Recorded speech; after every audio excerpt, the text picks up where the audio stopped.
That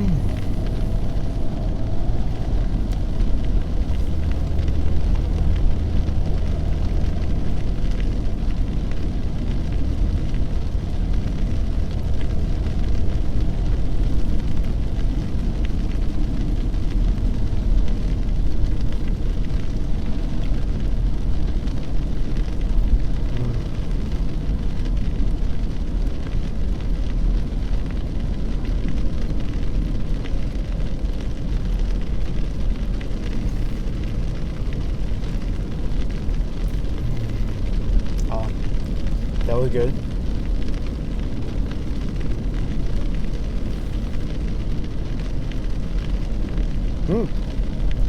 Are we on? Okay. Welcome to the WakeUp show.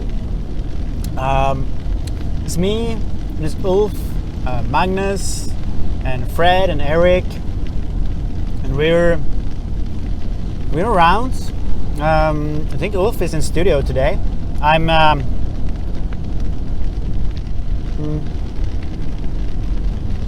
my way home to the west coast of Norway, and I'm enjoying this one.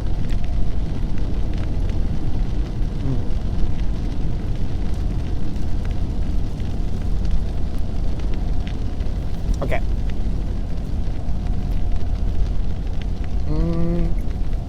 Enjoy.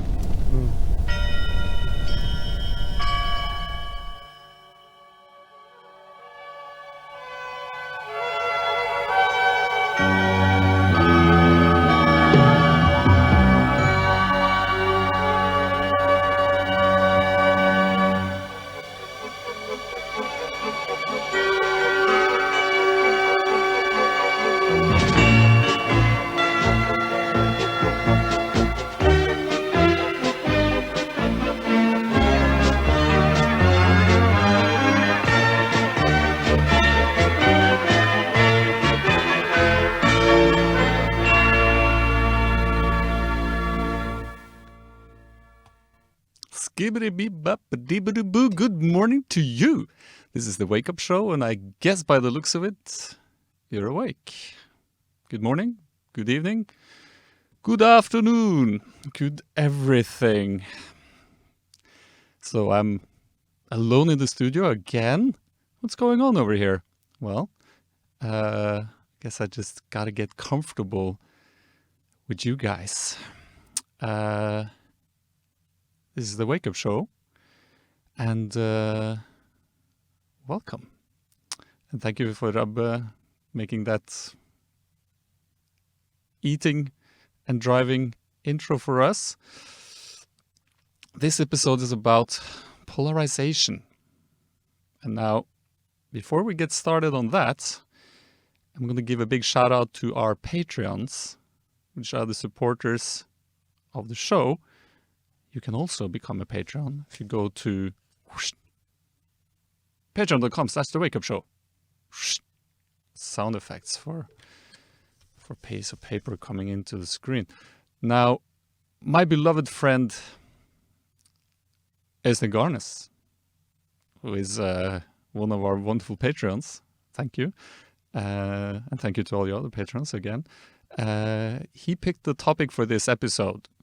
Now, when I said topic, the topic became like this big. I like that. So I'm gonna read out loud to you. This is our topic for the day. I'm just gonna put the whole thing out there. I wonder why the world has become so polarized. Why are you either very pro-left or pro-right in Norwegian politics? I think you can say in politics in general, but that's what it's asking. Why are people either for alternative medicine or very much against? Why do we think all other people are idiots? Because there's got to be a little positive and negative in everything. Nobody's just nice or just mean. Is Facebook to blame? Damn, that's a question. That's a good theme. So the theme is polarization. Now, I was trying to figure out. Let me just quickly check that things are functioning. Yes, things are working.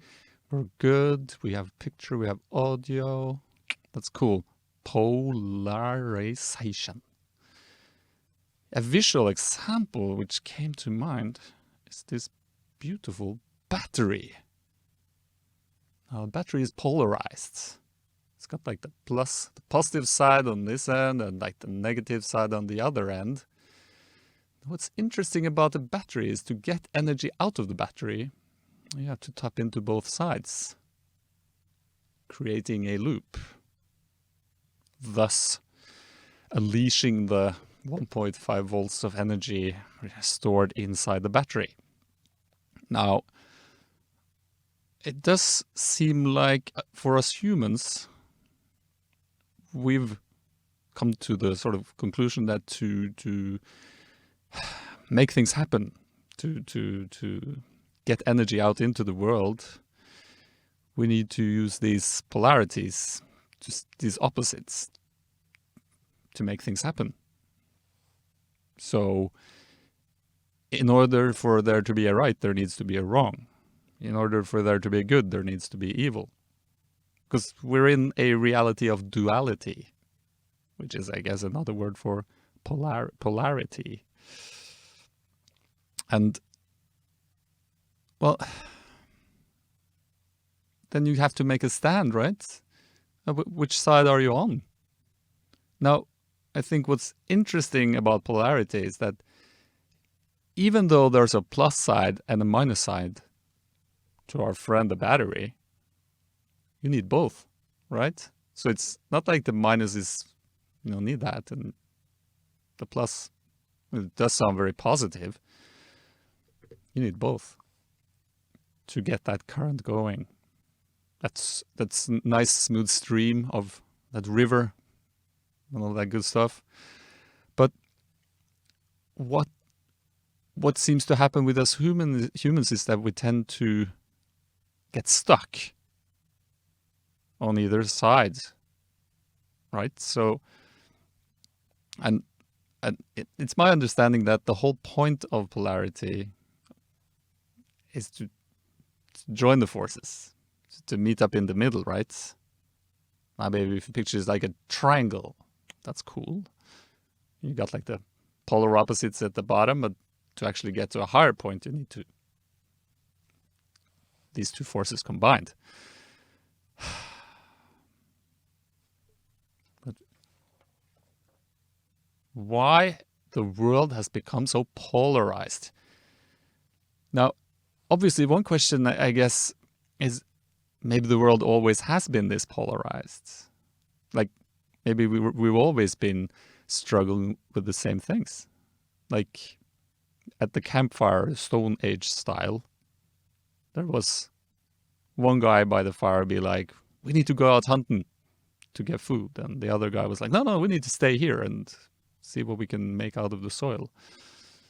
And then it was like, well, I'll go hunting and I'll go gathering. And they split up. Or I guess they got back together again in the evening and tried to compare the fruits of their labor. And maybe one was better than the other. I guess vegetarians will say, yeah, the gatherers are nose up, whereas the meat eaters will say the hunters, they have our votes. Oh, Rabbe has made this beautiful schedule.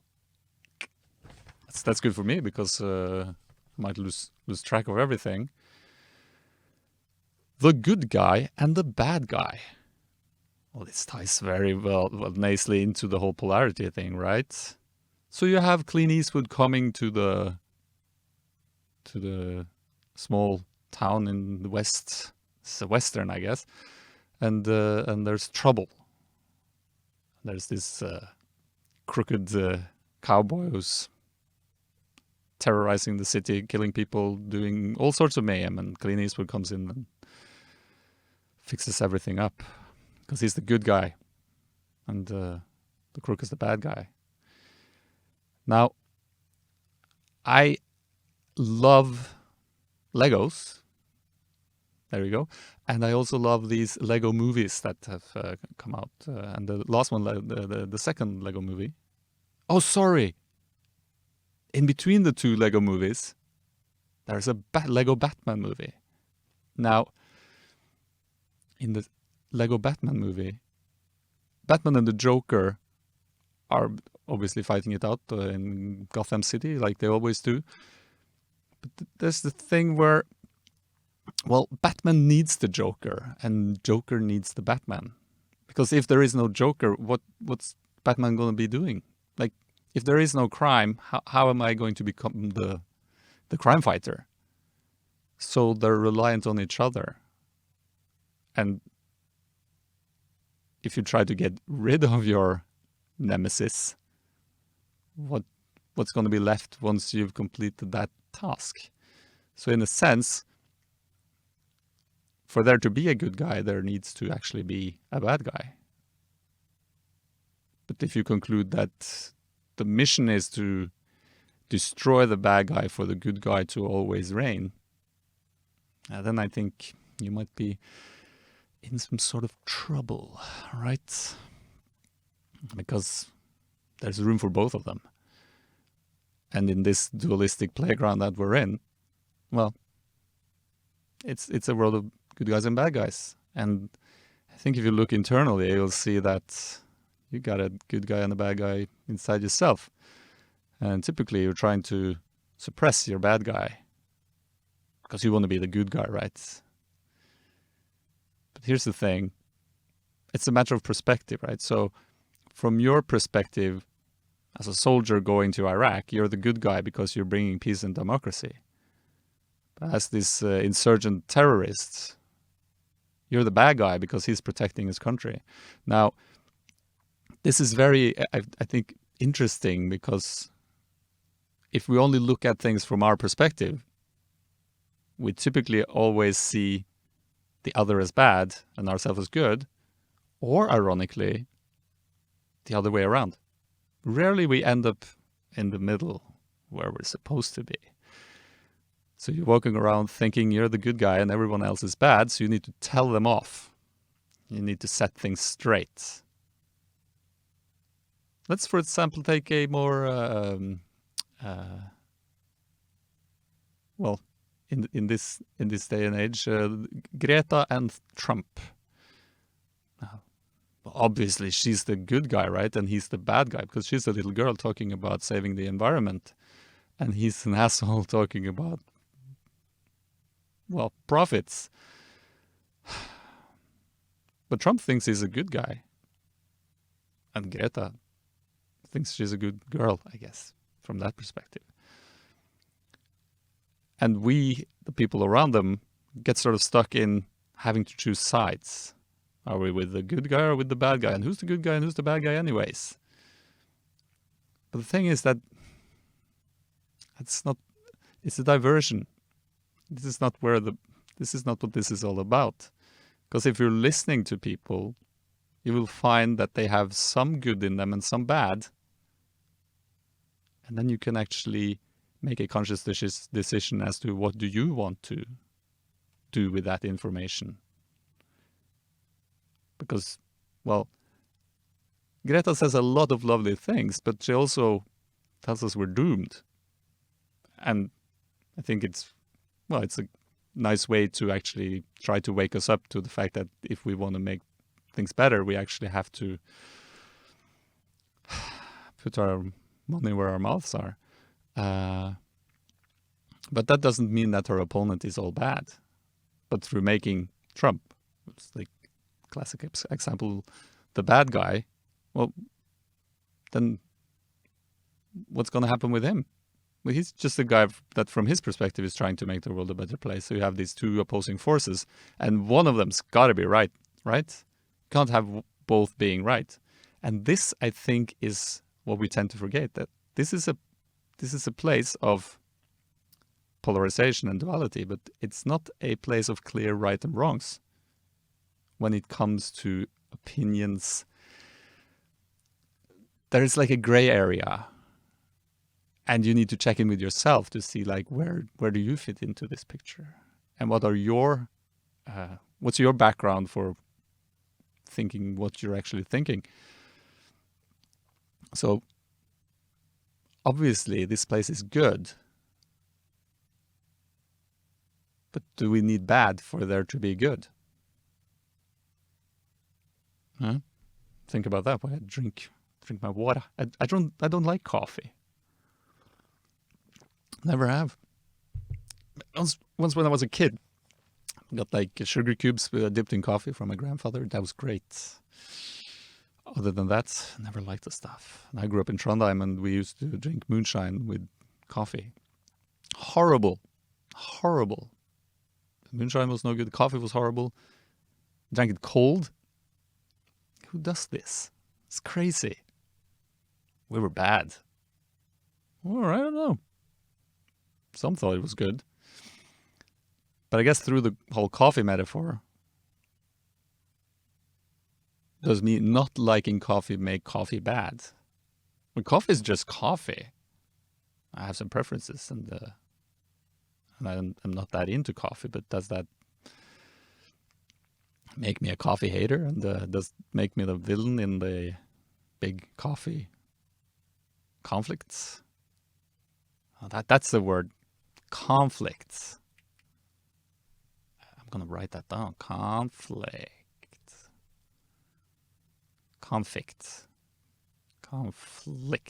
There we go. In order for there to be a conflict, there needs to be two opposing forces.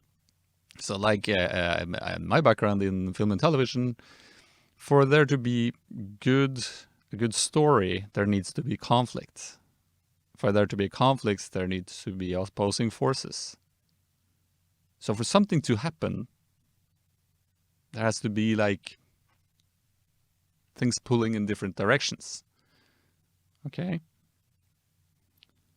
So if we look at this whole thing differently, we can see that the pull is actually us growing and expanding, and we're getting better at things, and we're doing that through polarization. Because it's easier to see what we're doing when we polarize, whereas if we're just sticking to the, like, if nobody's saying anything, like in a relationship, if things aren't perfect, good, and everyone's quiet, it's going to get worse, because you'll just be stuck in your mind, like thinking, well, he's wrong and I'm right, so I'm not going to say anything out loud.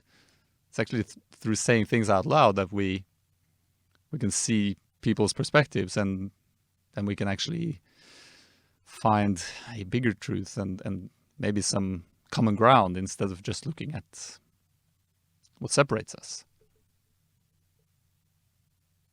And I guess, for instance, Greta, if she doesn't want to meet Trump even, well, how are they going to be able to speak to each other and actually find that common ground? Because we all do share common ground, because we came from the same thing, right? We're stardust, or, well, the product of this Big Bang creation thing happened a while back. Now, even though Rob is not here, he's prepared some clips for us. Now I'm gonna run the clip. Polarity in relationship. Sameness versus differences. Sameness. I like that word. Let's see if I can put that thing into the thing. Here we go. Okay, I just learned something. I was listening to this podcast, and they were talking about this this difference in that. Okay, if you're in a relationship, you can kind of have a relationship problem, and a relationship is really a lot based on sameness, in the sense that as a couple over time you kind of find similarities, and you grow those similarities, and you become more of the same. The only challenge with that is that sexuality, the sexual dimension of the relationship, does not strive on sameness, kind of dies of sameness. So you need to be able to create opposites. You need to be able to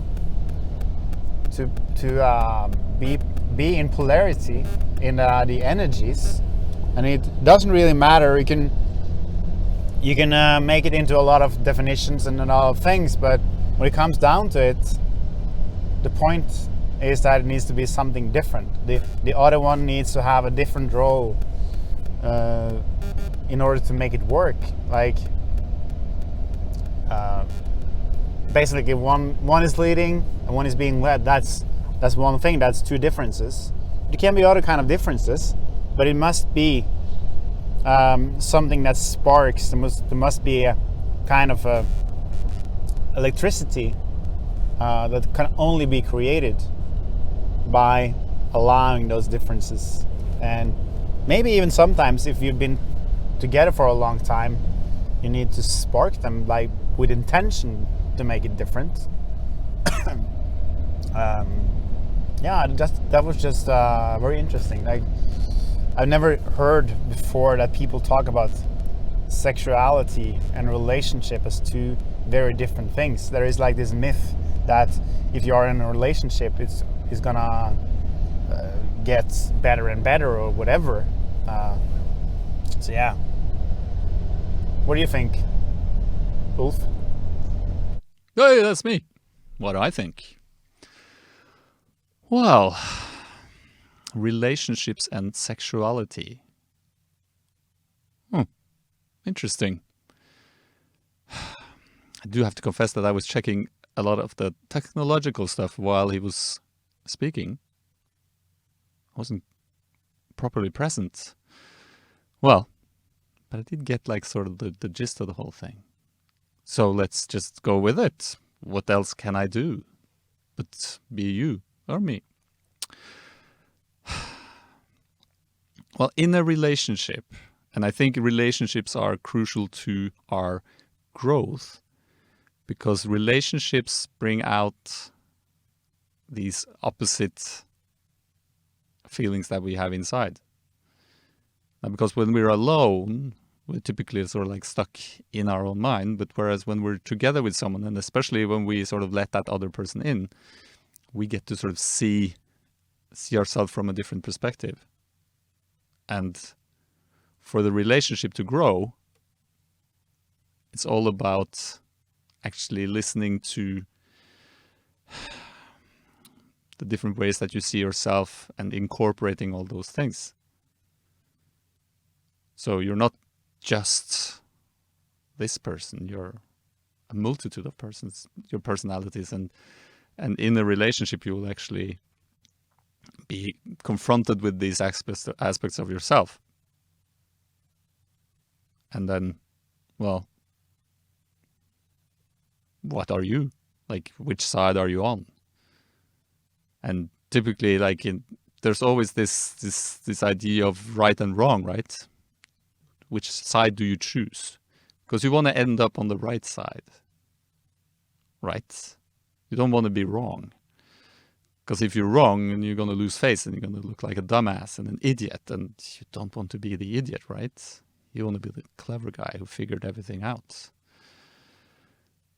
But there's, I guess there's sort of like a catch to that, because you could sort of get caught in the whole thing.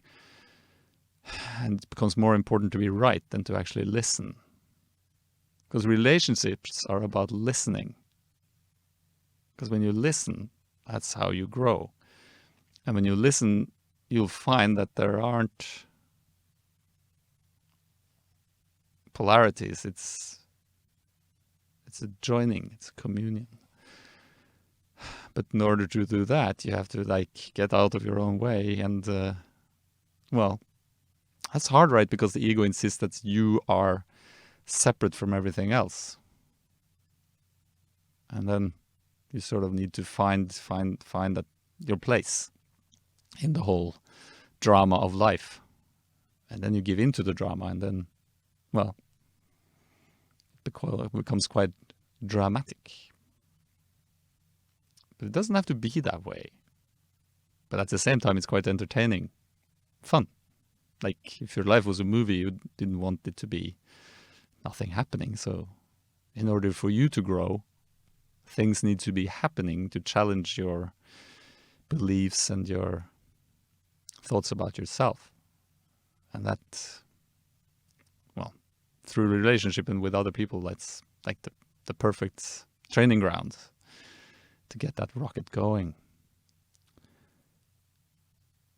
So choosing sides. Which side on history? Which side of history you're gonna be on? Like, it's interesting, right? What if you fail? That would suck, right? Then you'd be right back to square one again. You don't want that. But in order to do that, you have to be willing to fail. You have to be willing to choose the wrong side. You have to be willing to be wrong. At the core of it all, there is no right and wrong. Because that's part of the play. But whilst you're playing, like if you're playing Monopoly, if you're playing like it doesn't matter how much money you got and how many streets you bought and how many houses and hotels, the game isn't going to make much sense. And if you're going to learn to play the game properly, you need to sort of get the rules of the game right, sort of get the gist of the whole thing, and then you need to sort of play it the best way you see fit. But there are, in reality, no sides to this puzzle. So it's just a matter of showing up and listening and being willing to be the bad guy, you know? Not in terms of shooting everyone with a semi-automatic gun. That's going to hurt a lot of people. I'm joking. Relax. We're fine. All of this is part of the experience. But when you come to the point where you're sort of like, I want this, but not that. I want the good stuff, not the bad stuff. But your experience is like as a result of these opposing forces.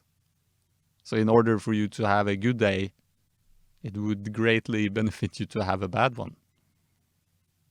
And it's only if when you are in the bad place that you don't want to be there, that things become unbearable.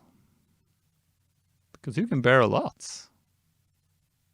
Yeah.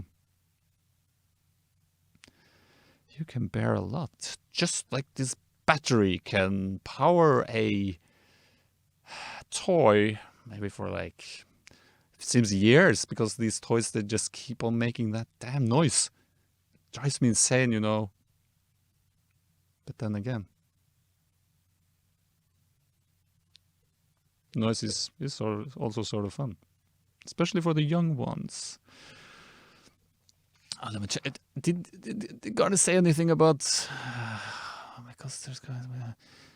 Why do we think all other people are idiots? I like that one. Why do we think all other people are idiots? And do social media actually make that worse? Now, this is tough for us all to hear.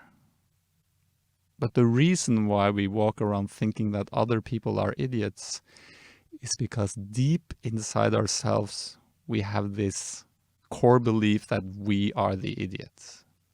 We're the fuck up. We're the frauds. And we're constantly afraid of getting found out.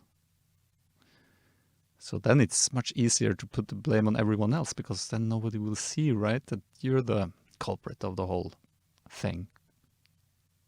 But they're just mirrors, man. Just mirrors. And social media becomes that mirror in a very interesting way. Because on social media, you can be your worst self, right? You can write heinous things to people you've never met. You can really like dig into that hatred and that, well, I'm right, and this person is clearly wrong. But because that person isn't right in front of you, looking in your eyes, you can just go to town. But what on a deeper level you're doing is just lashing out at yourself, lashing out at your own fears and your own insecurities.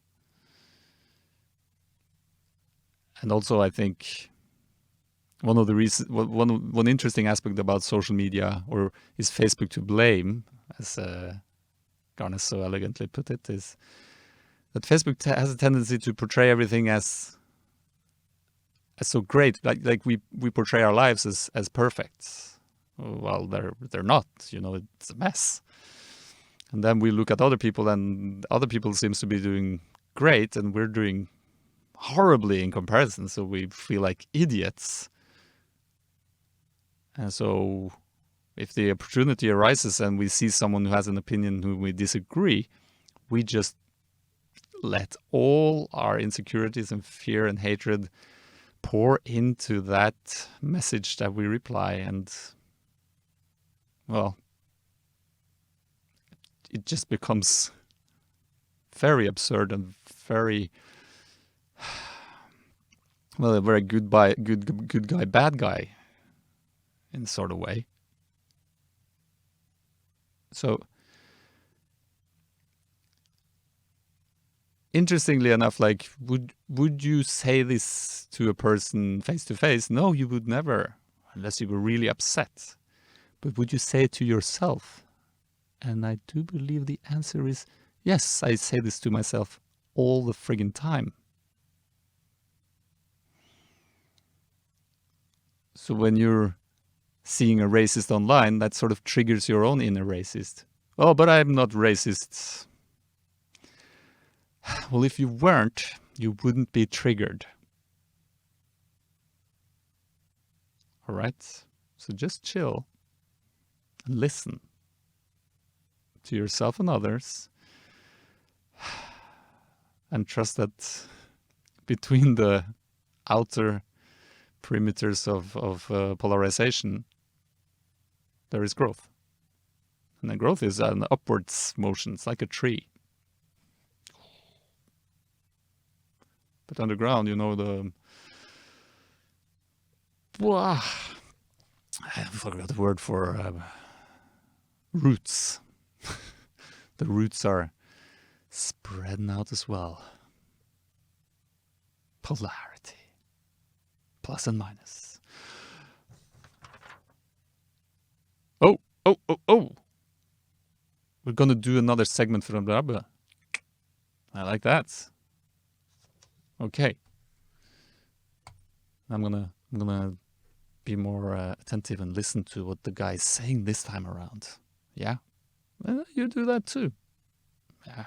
We'll listen. Listen good. What has always fascinated me, I think this is my awakening. The biggest shift was, it was kind of just to realize that there is more than just this physical reality, and to get the remembrance of that, to get the kind of poke to dare to acknowledge it. That's one dimension of it, but the other dimension of it that really struck me and made a huge transformation in my life, that's the polarity that you can create in your mind. Because like there's one thing is to have the polarity of masculine energy, feminine energy, and this kind of dance, leading and pacing and all these things, that is a necessity to life in that sense. But it's like what I'm talking about here is that you actually are putting yourself in a trap. You're saying to yourself that you have like a challenge. You decide that something is a problem. Like, oh, I need to have enough money in order to be okay. So what I do then is that I start chasing the idea of money. That, okay, how can I earn more money to get to this certain place? And that makes sense, You have decided that you want something, and you are kind of chasing it. But what happens then is that you simultaneously you have created also the opposite reality. You have put the opposite reality into existence, which is like this. It's like, I cannot not have enough money. I can, maybe you're even afraid of not having enough money. So then you have created those two stories that you kind of have started a war in between.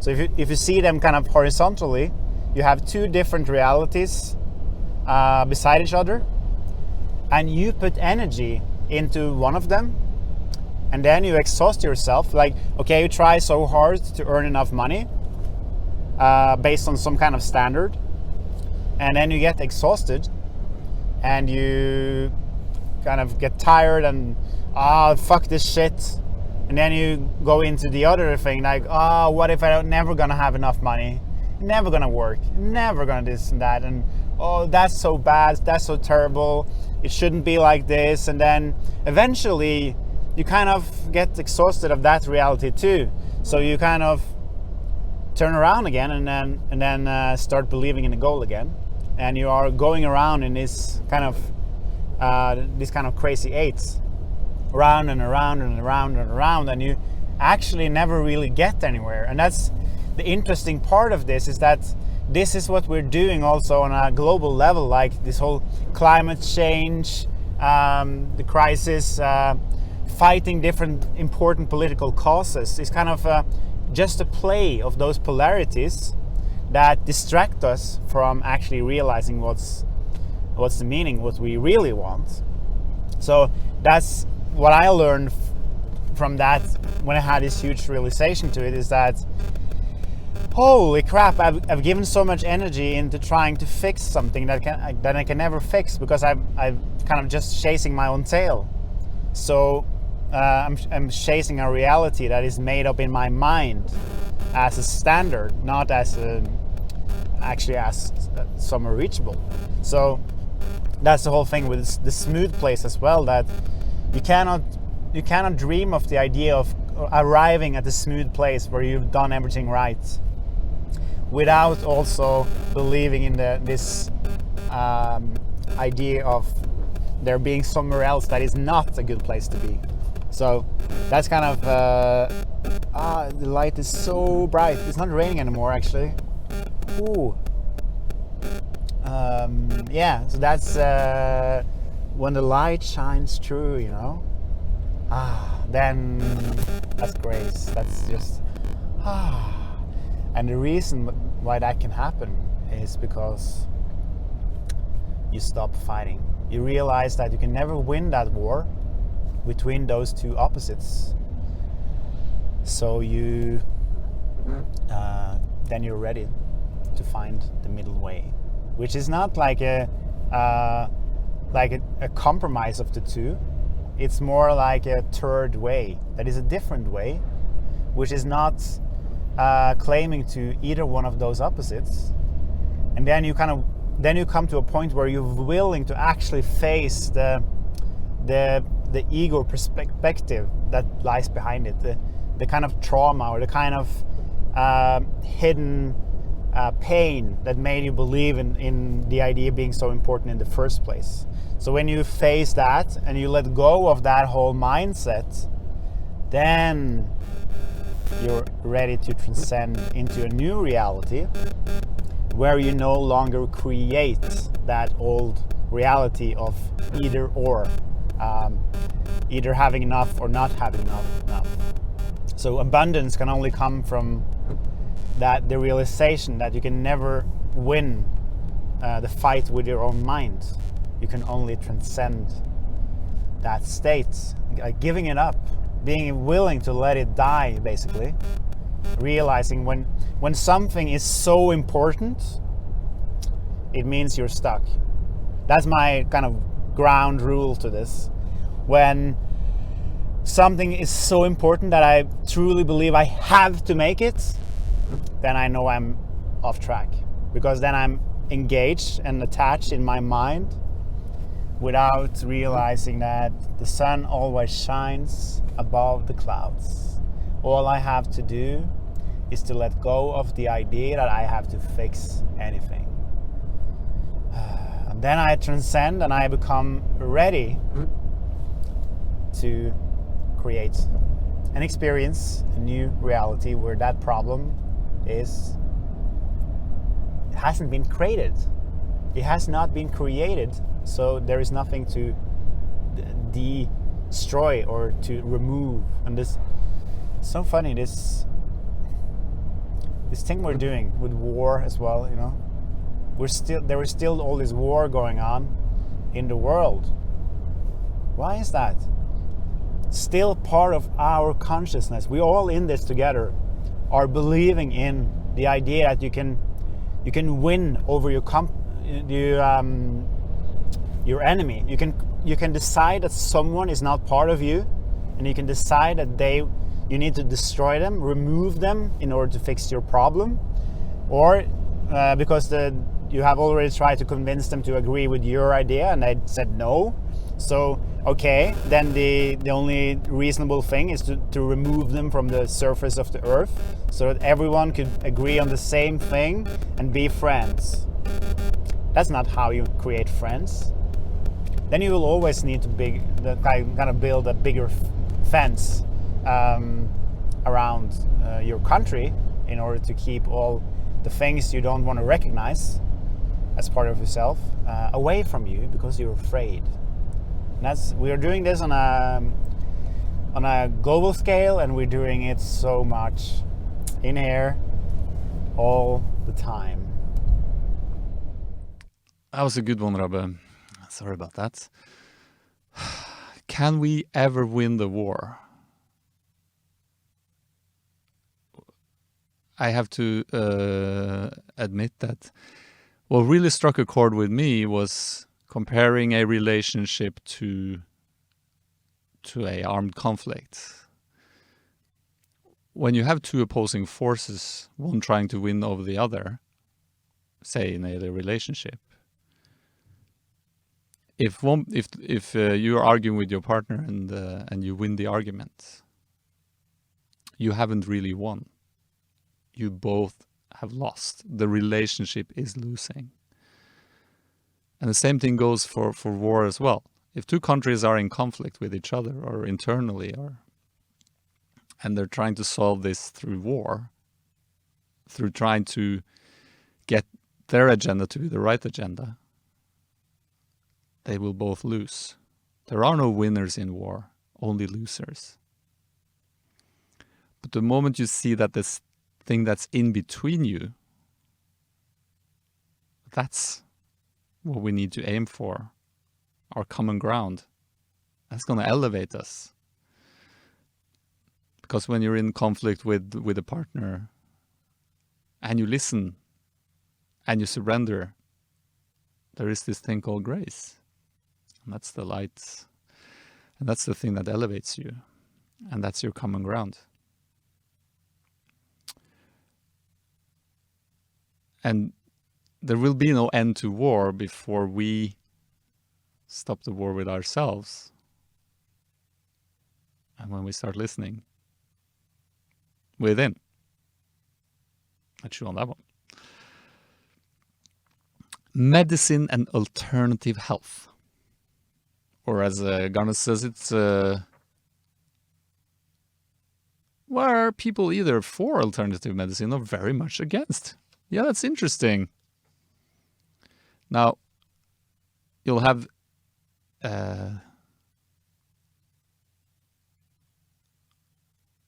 medicine, like you're going to the doctor, which is based on the scientific method, right? And then you have this alternative, which is based on more wooey things like intuition or auras or past lives or whatever. And well, the reason why these things seems like two opposing factors is, well, it's just because we're stuck in the idea that they have to be two different things. cannot combine the two. Like, they're separate. So we're insisting that, well, there's one field, which is on this side, and then you have this other field that's on that side, and they're so far apart that there's no way to combine the two. And whereas modern medicine is sort of based on us looking into to multiple cases and seeing whether something works or not through the scientific method. So this medicine works because we've tried it on 1,000 people and it worked on 200 of them, so we know it works, or hopefully more than that. And then you have this other side, which is where I feel sort of like alternative health typically will land, is where this one person had this experience, so it's working. But when you're stuck in the mindset of, well, we need proof in the pudding, we need to see controlled tests and everything, and you have the other side saying, well, we have the proof in this one person. But when you're stuck, when both sides are stuck in these ideas that, well, we need it to be this way, we need it to be that way, then they're just going to grow further apart. But there is common ground in the whole thing, because if we just listen to each other, if the alternative side listened to the medical field, and if the medical field listens to the other one, that's how we win. Because right now we're sort of losing, because what we're just looking at is, well, how can we prove the other side wrong? Now, here's what's so fun about life on planet Earth, is that we have no idea what we're doing most of the time. And we have no idea how things function, because they're so complicated. So when we take the human body, it's like, we've figured most of it out. We have no, like, honestly, we know just a tiny fraction of the whole thing on the surface level. And through just sticking to, like, well, it's got to be this way or it's got to be that way, the moment you open up the door to the infinite possibilities that both things can actually be right, and if you listen and investigate, you can actually find a greater truth, which is elevated, which is higher up. But we're so stuck in it's got to be right and it's got to be wrong, right? And then, well, then you're stuck. Religion and science, and I guess it sort of goes hand in hand, right? So you have religion, which is sort of like a science in itself, but at the core of religion is this word called faith. You just got to have faith. While science is fact-based, so we need to control, and we need to prove the facts, and then we can believe in them. But you can, at one point, we're just gonna have to stop the whole conflict, because we're just looking for the bad in the other part. You know, like, if you want the other party to be wrong, you'll enhance the things not working and forget the things that are actually working. And I think with science is the evolution of the human species growing into something bigger. Like, we're starting to get the size, the vastness of the whole thing is like, it's huge, right? On all levels, like inwards and outwards, on a molecular level. And then we're sort of, well, then we don't need religion anymore. But that's a baby with the bathwater type situation, because there are things within religion that we can actually gain from. And that all boils down to, well, why are we here? What's the purpose of this whole thing? And if we blindly follow science, we're searching for the meaning of life outside of ourselves. And we need to search all over the place. inside as well. And only then can we find a bigger truth that will be applicable both for you as an individual and for us as a whole. Dark and light. Yeah, every friggin' day. Sun gets up, or goes down again, and there's light and there's dark. Good and bad. These labels.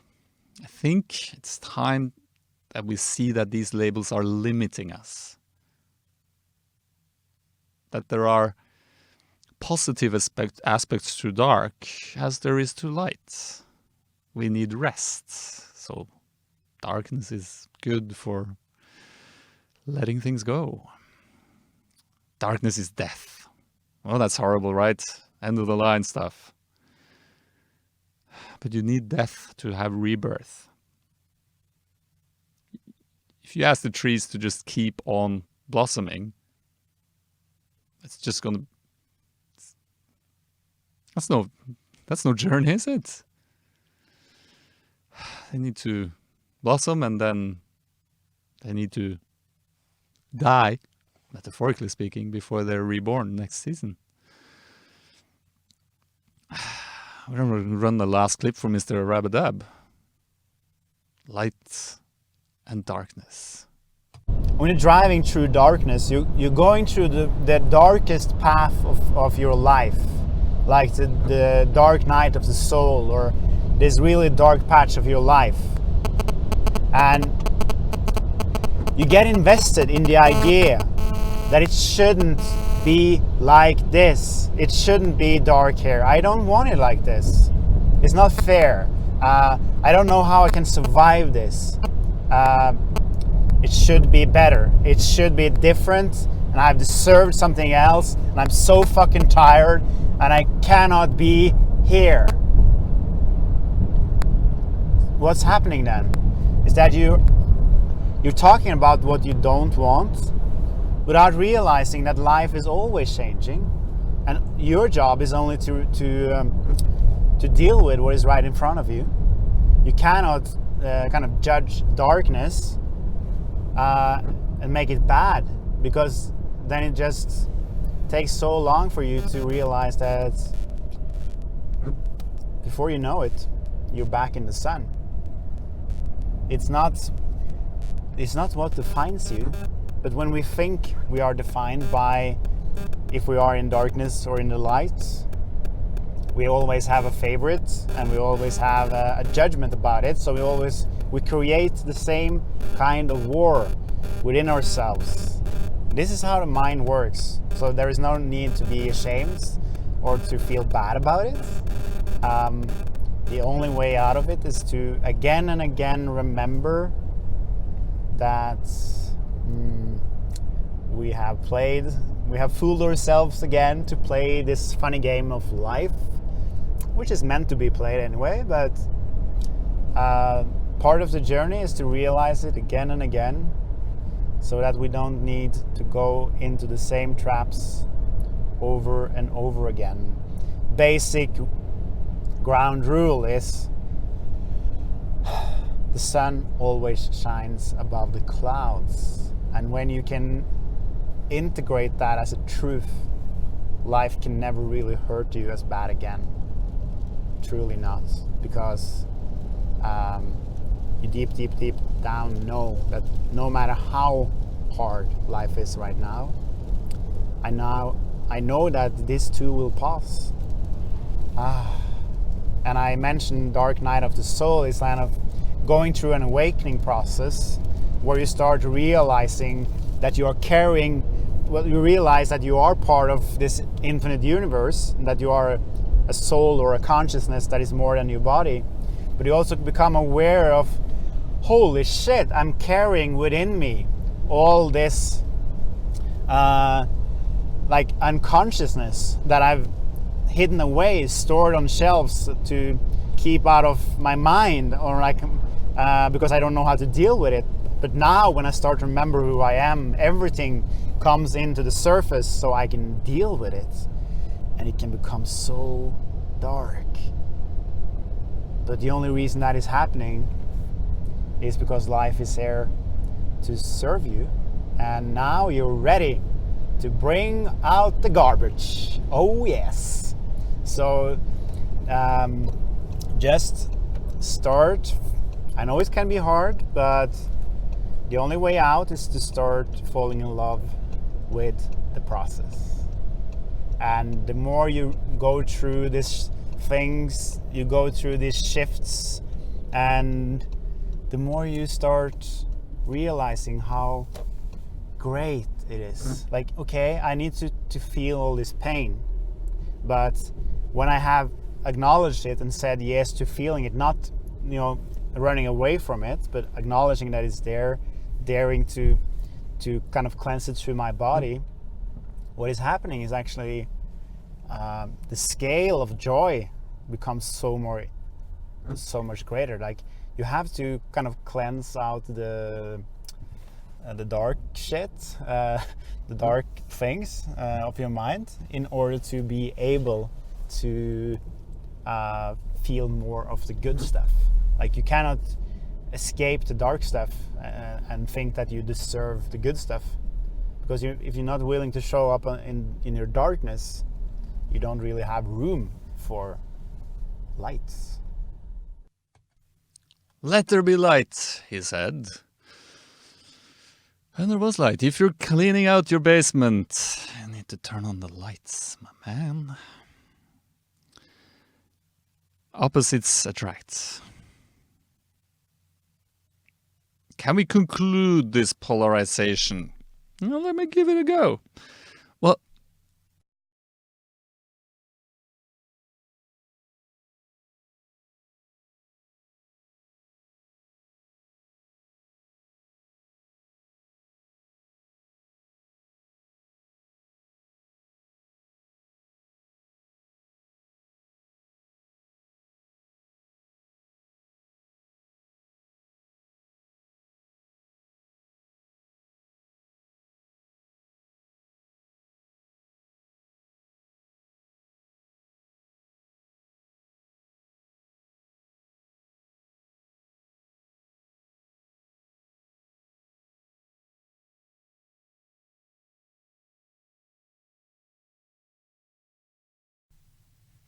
now we should be back on with the audio, right? I do apologize for that. Some technical difficulties in the technical tech. Okay, let's conclude this thing. In order for us to grow, we need to sort of check out both sides of the thing, of the puzzle called life. So we need to put it all the way out into the right side and all the way into the left side, and then we'll elevate up. Well, that makes sense. We got a house there. It's pretty cool for us to grow in. Now, it's when you start rejecting and insisting that there is only one side, that there is only the right side, it's going to be very hard to grow, and it's going to just push you further out, and it's going to hurt even more, but it's going to propel you even higher. So I think this point in time, we're doing this perfect slingshot operation where we're just pushing out. Gotta be right, gotta be wrong, gotta be good, gotta be bad. And then we'll just smack. And we're good as gold. And we're elevated. And we realize that, this is what we came for. And this is the good stuff. This is the life. And it's game time. Fun and games. If you like this show, support us on Patreon. Patreon.com/the WakeUp Show. Thank you so much to all our supporters. It really makes a difference. We want to make this show as great and beautiful as possible, and you can help make that happen, my friend. So remember, when you're in a heated argument, and you think the other guy's an idiot, get in touch with your inner idiot, listen, relax, and see that the truth shall set you free. And this brings me to our weekly quotes, because I've searched the internet far and wide to find a quote that I think applies to this theme and this episode. So printed it out on a piece of paper. It looks like this. God damn you! That's small print. You need to read the fine print, my man. It's gonna get it a bit closer there. What does it say? It says something along the lines of, if you want to make the world a better place, take a look at yourself and then make the change. Michael Jackson said that in a song. Your inner idiot, my friend. Your inner idiot is a friend indeed. A friend in need. And I think to myself, have a wonderful day.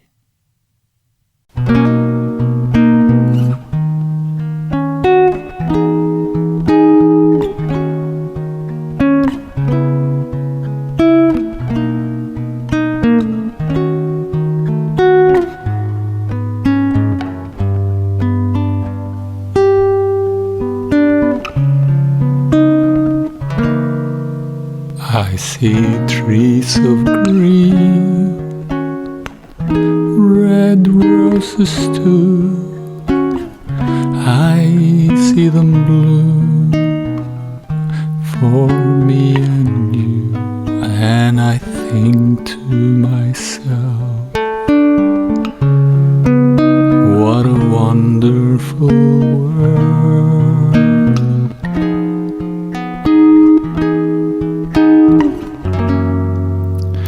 See skies of blue and clouds of white, the bright blessed day, the dark sacred night, and I think to myself,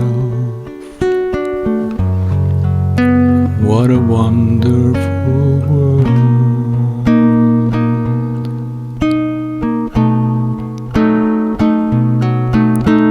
The colors of the rainbow, so pretty in the sky, are also on the faces of people going by. I see friends shaking hands, saying, how do you do? They're really saying, I love you. I hear babies cry, I watch them grow. They'll learn much more than I'll ever know, and I think to myself,